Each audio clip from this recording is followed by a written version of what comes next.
पतिं सुरगुरुं वन्दे जगत्कारणं वन्दे पन्नगभूषणं मृगधरं वन्दे पशूनां पतिं वन्दे सूर्यशशाङ्कवलिनयनं वन्दे मुकुन्दप्रियं वन्दे भक्तजनाश्रयं च वरदं वन्दे शिवं शङ्करम् ॐ मृत्युञ्जयाय रुद्राय नीलकण्ठाय शम्भवे अमृतेशाय शर्वाय महादेवाय ते नमः।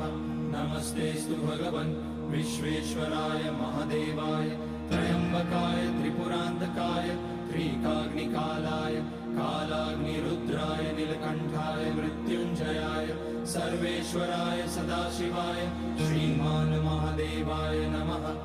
ॐ नमः शम्भवाय च मयोभवाय च नमः शङ्कराय च मयस्कराय च नमः शिवाय च शिवतराय